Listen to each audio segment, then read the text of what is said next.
Good to see everyone. Tonight we're going to get into an interesting topic called redirecting mind chatter. And actually, hey Danielle, great to see you. Shabbat Shalom. I've probably talked about this with several of you, but I don't think I've ever done a teaching about this. And so we're going to kind of condense into this week and next week, and maybe even the week after, about these principles. Buddha describes the human mind as being filled with monkeys swinging from branch to branch and nonstop chattering. People often refer to this as monkey mind, if you've ever heard that term before. So, with so many messages bombarding us from without, externally, and so much emotional stuff going on from within, it's certainly understandable how you can get lost in mind chatter. And if you've ever experienced this, give me a thumbs up if you have this monkey mind or this loop that keeps playing in your brain. Hey, Alexandra, good to see you. Shabbat Shalom. This is particularly apparent with that screaming monkey of fear. So there's short term responsive fear that actually serves a specific purpose, and that's to protect us. That's a good thing. However, in sensing danger, you've heard this many times, your brain doesn't know the difference between an emotional attack, like maybe your boss or your mother in law yelling at you, and a bear chasing you in the woods. Fear experiences are all connected by a story in your brain. So when something feels familiar in an experience and it's emotionally charged, your brain says, this is familiar. This emotional response feels like we're in danger. And this is such a primal instinct that it can and does dominate your mind. It can lead to negative thought loops that play over and over on repeat. And again, if this is something that you deal with, give me a thumbs up on that. Things like that you may hear, like, I'm not good enough. I'll never have success. I'm going to run out of money. People don't like me. Feel a lot like a life threatening situation to your brain. So it pulls the familiar stories up when anything feels remotely similar and it makes connections. And then sometimes your brain makes connections and responses to things that aren't really the same thing at all. It just thinks they're the same thing, which is really kind of challenging. This is just a really great verse. Ephesians 1:18 says, I pray that he will give light to the eyes of your hearts so that you will understand. Light to the eyes of your hearts so that you will understand. This is a thing that since there's been humanity, there's been a monkey mind, which is why we need light to the eyes of our hearts so that we'll understand. Without an intervention or a redirection, these negative thought loops become strengthened. And eventually, a kind of pathway is connected in the brain, forming a pattern or a habit. And these connections, again, will often be made in places where they shouldn't necessarily be made. I was recently, hey Josh, good to see you. Shabbat Shalom. Hey Rebecca, Shabbat Shalom. I was recently talking to an executive assistant, and she was actually on the way to work and worked in a big office building. And she saw this really nice bouquet of flowers on the way to work, and it felt kind of winter and cold. And she knew that there was another new executive assistant who had a brand new office, and she just was moving in. It was really sparse, and she was in the office right next to hers. So she thought, well, I'll stop and buy her flowers. So she comes into the office and she puts the flowers in the office, the new office, and the new executive assistant comes to work, looks in, and says, where did these come from? And the person I was talking to said, oh, it was just a welcoming gift. And she goes, no, take these back. Don't buy me anything. Just stay away from me. So again, my person that I was talking to is like, what is going on there? What did I do? What's happening? But again, this triggered something in her. Obviously, it was from a past emotional experience and it became connected with flowers, with a gift. We don't know. But in order to not live in this state of misidentifying things that feel familiar in some ways to real danger, we need for the eyes of our hearts to be enlightened. We absolutely, that is a necessity, or we'll do the same kind of stories. Now, here's the thing with stories, which is, um, I think we know this, but it's a beautiful thing. Humans are designed to be connected through stories. We will have our stories. We tell them ourselves, we hear about them from others, and when we're not awake telling stories, we're asleep telling stories. It's how we retain our histories, it's how our religions are practiced, it's how we process experiences and how we relate to God, to others, to our world, and to ourselves. So stories are very important. They're part of us, and they always will be. Margaret Atwood wrote, "You're never going to kill storytelling because it's built in the human plan. We come with it." Read that again. It's just a cool quote. You're never going to kill storytelling because it's built in the human plan. We come with it. In other words, our operating system runs on story. And it's important that we understand how much it really is a part of us. Okay, so this is the brain. This is your brain. A neural pathway is like a passage. It's an area of the nervous system that's connected to another area by neural pathways. Now, neural pathways communicate information from one area to another, and information travels through neurons or nerve cells of the brain. We create new neural pathways every time we have a significant experience, whether that's good or bad, and every time we learn something. As the saying goes, what fires together wires together. The more that experience's messages are validated through what we see, the more embedded these stories become in our minds. And a lot of us have some really negative stories deeply rooted in our brains.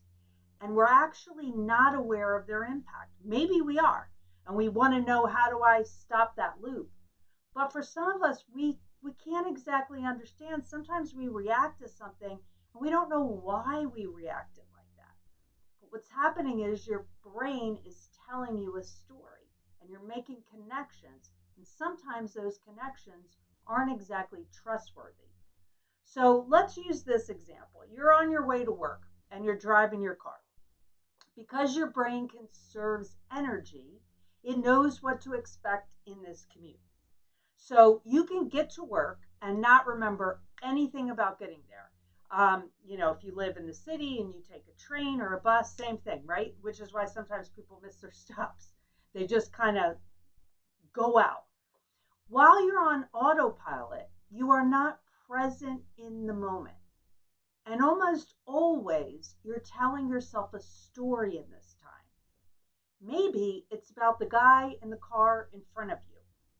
And maybe he's driving alone in this really expensive gas guzzling SUV, but driving in the HOV lane, which is just supposed to be for people that have two or more passengers. Or maybe he's driving in the passing lane and he's going really slowly while he's texting.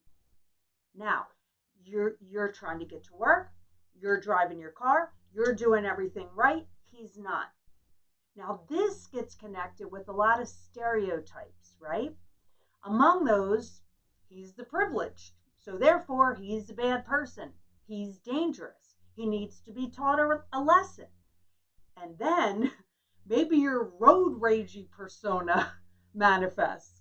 Have you ever had that happen before where you did something and you're like, I just can't believe I reacted like that? But again, this happens because your brain is making connections. Maybe this happens in your workday where you're mindlessly working and you're really working hard on a project, and you see a colleague coming out of your boss's office, and you say, I know Sarah's going to stab me in the back with this project. She's sleeping with the boss. I'm sure of it. I'm going to be cheated out of what I deserve again. The story continues to play on the loop, and it will get connected to all kinds of other things in the office. And then there will be a hypersensitivity to others that kind of feel sort of the same. And soon you'll see this everywhere. And once this happens and you're on high alert, your work relationships will deteriorate, and your creativity will disappear. This is what happens with the patterns of the brain and the power of story. So we're going to take a look at something quick, and you've heard me talk about this before, but just to recap, these are the ABCs of how this happens. There's an activating event, and that activating event can be something bad or something good or something big or something little. But that activating event carries an emotional element with it. The second thing we see, the B, is beliefs. And this could be rational or irrational. Again, your brain is not logic based in this process, it's emotionally charged in the storytelling. And the last one, the C, is consequences, how you feel and what you do. So this belief system will often carry lies. And these lies are always about the same thing. They're lies about yourself, lies about others, lies about God. And those consequences can be life altering. When we start to develop beliefs, and maybe they're irrational, maybe they're irrational, and then we start emotionally connecting to that, now the consequences about how you feel and what you do literally affects your whole future. This belief system oftentimes, again, is not trustworthy. I want to tell you this story, which is sad but true. There was a young man who lived in a neighborhood that I used to live in Brooklyn. And I knew him for a couple years. He was just a great young man, and he really wanted to be an architect and actually designed public spaces in cities. He would do all these drawings. He was so creative and so talented, and his real passion was just to create these spaces where kids like him could come and be safe and be creative and have fun and exercise, and people in the neighborhood could come. And he wanted to use vacant lots, and he just had a big vision for this. Through a lot of people that were working for him, that believed in him, through all their efforts, he was actually given a scholarship to college to be able to become an architect. But his life experiences told him he didn't really have the right to leave his mother and his two little brothers, because his father had left the whole family and he didn't want to leave them too. So even though he wanted to do this with all of his heart, and even his family told him to do this, he was torn. So the very first week of classes that he began classes, his mother and his two little brothers got robbed in their apartment. This young man came back from school, thought it was his fault for leaving them vulnerable, and never left the family again. Never went back to school.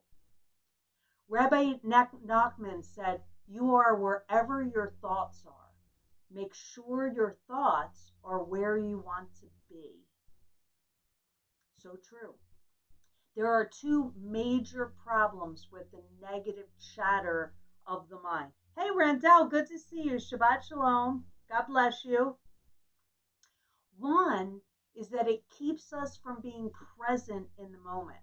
So in other words, with this negative chatter on a loop all the time, because it's running, it keeps us from being present, from being mindful, from being aware in the moment. We're either living in the past with regret, or we're living in the future with fear. And there's this kind of what some psychologists call rumination in this constant negative chatter. Now, rumination is, get this, a cow eats some grass, hopefully eats grass and not some kind of corn or other poison things. Hopefully this is a grass-fed cow that we're telling this story about. A cow eats some grass. He swallows his food. And then he decides, I didn't chew that enough. I think I'm still a little bit hungry. So he brings the food back up and he chews it again. And then he swallows it again. Sounds a little gross. But rumination is how psychologists describe this constant chatter. It's that something will happen and we'll kind of try to digest it. We'll think about it and we'll say, nope, got to bring it back up again. I got to think about it again. I got to chew on it some more. And then I got to try to swallow it again. That's problematic. The second is that it limits the power of our choice. So the first is that we're not mindful in the moment and we keep ruminating. So we're stuck in the past or in the fear of the present. Past is regret, fear of the present, fear of the future rather. The second is that it limits the power of our choice in our own minds. The story the mind chatter is telling seems to be set in stone. So when we're playing out these stories in our minds that are negative, it seems like they're set. This is where I'm going. It's inevitable. This is what will happen. And also, the other thing that happens that's really interesting about this, when there's this negative loop, is that there's no sense of time. So what may be just a fleeting thought, like, oh man, that would be a drag if it would happen, can stretch into an eternity with mind chatter. And you tend to think, I'll always feel like this. For those of us who maybe have struggled with depression, one of the things that people do struggle with when they have these cycles of depression is if they wake up and they feel a little tired, or they didn't get sun and they feel a little, seasonal affective disorderly, the first thing they say is, oh no, am I getting depression again? So the fear of depression can actually be a tipping point for them sometimes. And the time, it's not just a moment where you feel yuck, it's like, I'm going to stay feeling like this forever. But because of the functionality of the brain, we do have the ability to decrease the volume of the chatter. We can reframe, we can redirect, but only when we recognize it for what it is, not necessarily our true story. So I'm going to get into a few techniques tonight, and next week I'm going to pick it up as well, because not everybody is the same. There is a very kind of individualized kind of process. So different things work for different people. There's not just one fix to this. I'm going to share a few solutions. Maybe you can say, oh yeah, I already do this. Maybe I'm going to add this and layer it. But I think it's good to hear several options. Tonight, we're going to look at challenging and countering lies that create these negative stories, where we redirect the energy of the thoughts. So the mind should be telling the stories your heart wants to tell, which are stories of truth. So these are really two interesting verses that speak to this. In 1 Corinthians 16:13, Paul says, stay alert. And that word is Gregorio, and it means to watch, to pay strict attention to, and to be active. Stand firm in the faith. So stay alert, Paul says. Yeshua, who's facing death, says to Peter in Mark 14:34, wait here, and same word, stay awake, Gregorio. So in other words, what these people are saying about very important moments of time is stay woke. Don't go back to sleep. Pay attention. When we go to sleep, we're literally checking out of consciousness, which is not helpful. And it's why we see some of the times in scriptures where when people kind of rest a little bit and check out, that's when they get into trouble with their thinking. Luke 11:34 says, the lamp of your body is the eye. When you have a good eye, and that's the word haplus, which means seeing clearly, your whole body is full of light. So, in other words, let me paraphrase. When you see clearly, your whole body is full of light. But when you have an evil eye, poneros, which is a diseased eye that sees double images, your body is full of darkness. So when you have double vision, your body is full of darkness. Isn't that interesting? Clear vision fills us with light. Double sightedness fills us with darkness, which is again why we need to wake up and see the light. Very important. So, what do we do about this? Here's the practical stuff, and I'm going to post this so that you can see it. The first thing that we do when we have an emotional anything and we feel like that may be a thing, maybe maybe it's something with our partner, maybe it's something at work, maybe it's something with God, maybe it's something in our neighborhood, whatever it is, it feels like it has an emotional charge to it. And you say to yourself, I think this has affected me in some way. And the very first thing you ask yourself before you allow yourself to just download it without having the eyes of your heart enlightened is a really great quote from Brene Brown, which is the story I'm telling myself is. So something happens, the very first, and you think, I think this is going to be a thing. And you're present enough to feel it. You don't just kind of like quickly move past it. You experience it, you identify the thing, and then you say, the story I'm telling myself is. So you let no story just get downloaded into yourself without checking it first. Okay? That's what light does. It checks it first. The story I'm telling myself is take a moment, pause, and ask yourself that. And then write that down if you're a writing down person. But check with what story you're telling yourself about that incident. The second thing that we do is then we examine the lies connected to that story about myself, about others, or God are, and then we fill in those blanks. What are the lies that are connected to that story? And again, they're always going to be about you, about others, or about God. And then we start to look at the lies and we write those down. The third thing we do is we examine the truths that counter those lies. And we write those down. The truths that counter those lies are, and we can write it on two sides of the paper if we like, but the truths are where the light is. And again, we just read in these verses, the light can be in our heart and allows us to see, and it dispels the darkness. And the fourth one is connect to those truths through envisioning, through affirmations, and through gratitude. Immediately, when you feel a negative story coming on or experience a trauma, you ask yourself, the story I'm telling myself is. Then in that story, you'll be able to see the lies. Then you write out the truth that counters those lies, which is redirecting the dark with light, redirecting negative light with positive truths, then reinforce with envisioning, affirmation, and gratitude. Now, next week, I'm going to get into that last part more, the envisioning, the affirmation, and the gratitude. But this part is actually the establishment of the truth. It's the reinforcement of that truth that comes when we imagine it. And gratitude allows our hearts to be open to do this and receive. So let me give you a practical example of this.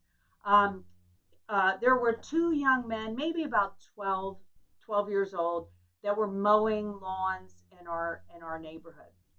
And they were walking around the street, and they had a wagon, and they had the lawnmower, and they had the weed whacker, and they were walking down the street with their lawnmower, their weed whacker, and a red metal wagon, knocking on doors and asking if you wanted to hire them for a mow. And the one young man's name was Tyrone, and the other man's name was Ramon. Tyrone and Ramon.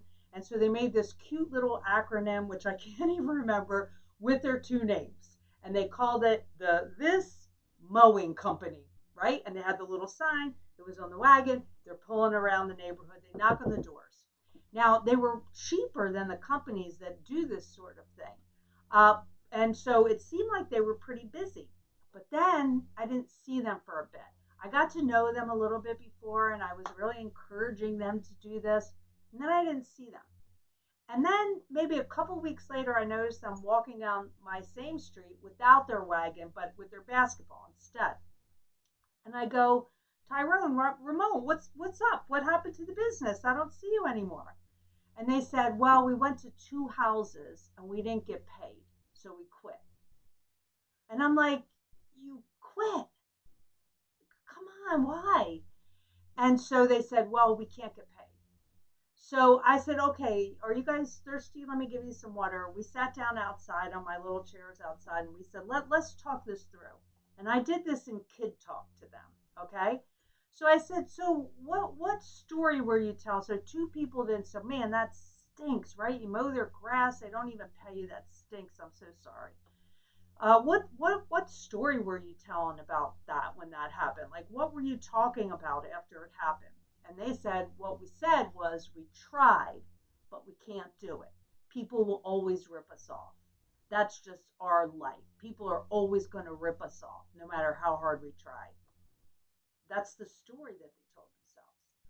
So I'm like, really? And I said, man, you know what? I think that some people do rip off people, but I don't think everybody is a rip off. And I also think maybe you can do things to protect yourself from that.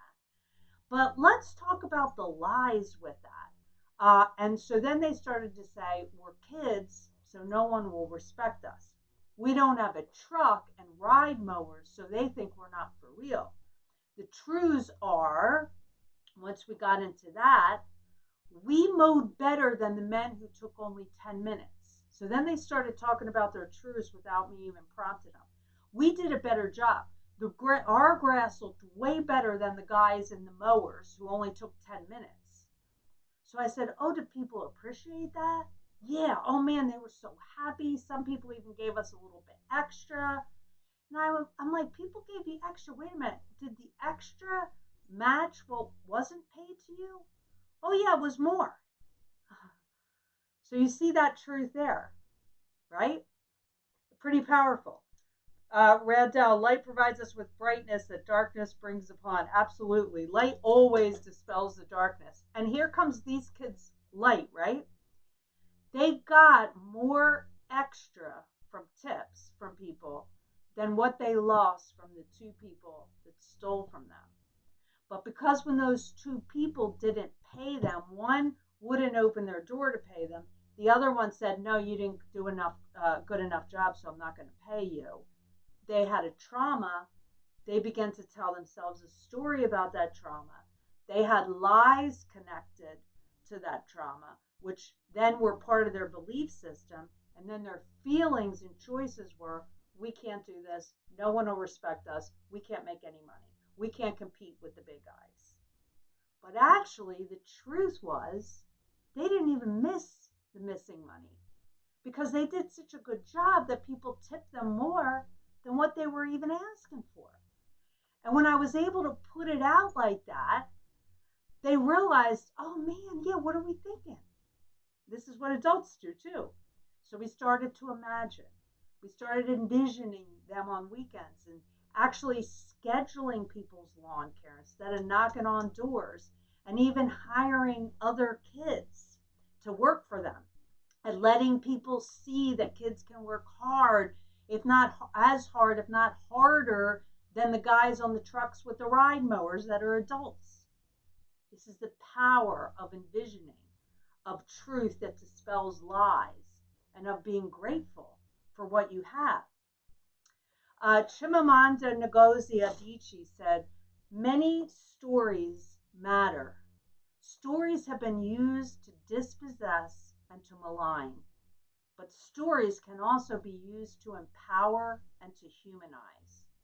Stories can break the dignity of a people, but stories can also repair that broken dignity. And she's so connected to story and listening to other people's story in such a powerful way. Tell yourself a new story, a story of hope and truth. Envision that story, and doing this repetitively will redirect the mind chatter. Shabbat Shalom.